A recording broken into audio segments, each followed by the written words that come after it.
Jesus tells us that if we are to be his disciples, that we need to be as shrewd as serpents, yet as simple as doves. It requires a mixture of using our intellect, our creativity, our gifts of God, but at the same time have a certain humility and ability to be guided and not always assume that we're on the right. In this particular gospel passage, Jesus gives us even stronger language talking about how we need to set our priorities, that we ought to be willing to hate even our family members, our own life. And again, that starts to register against our intellect saying, how does that make sense? It may not make practical sense, but what Jesus is trying to get across is something else besides just pure intellect. And I believe that something else is called attitude. A great deal of our success is dependent upon our attitude and not necessarily our capacity, our talents. Sure, knowing the right way of doing things is helpful, but we always reach a limit where things don't work the way that we think they should work or the way that they ought to work. And how do we deal with those setbacks is a primary factor in whether or not we're going to be able to find a workaround or make progress.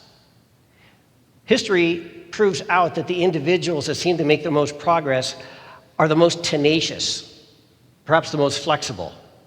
Thomas Edison experimented with over 800 different materials and applications before he started to come across a light bulb that would actually endure the stress of electricity to glow.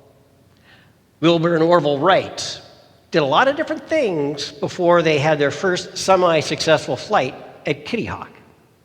And it wasn't their brilliance, it was their tenacity. They're willing to try something, and if it didn't work, you try something else and not get frustrated and despair. I think sometimes our human heart has a goal, we fixate it, we set it as our highest priority, and when we start to seem to be off course, we panic. We don't know what to do. And sometimes if we pay attention to the Holy Spirit will guide us around those workarounds if we just relax enough and not obsess on the fact that we're not getting exactly what we wanted the way we thought we needed it.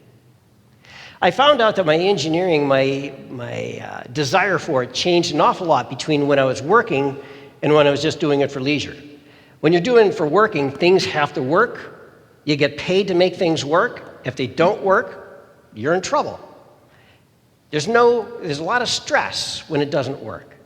When I was just doing it as a hobby, I was intrigued by the fact that when I got the most frustrated and I seemed to be up against the wall, I knew that I was going to learn something that I didn't know before. And if I would just relax enough, many times I would find a workaround or I discover what I thought I knew that I didn't know, but now I know in a different way.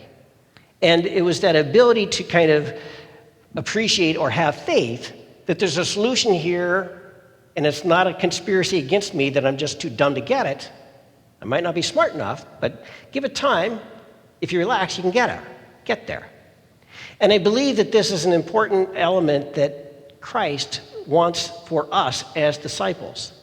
The reason why he sets up the bar rather high to say that we need to set these priorities is because it is important that we make progress. But when he says you got to take up your cross in order to be able to follow him, it basically means that Murphy's Law is going to get in the way. Our best designs, our best hopes, our best efforts are going to meet resistance. We're going to make mistakes. And the cross means that we have to endure those in a patient way with an openness of mind and heart to be able to see where the Holy Spirit is going to provide a workaround.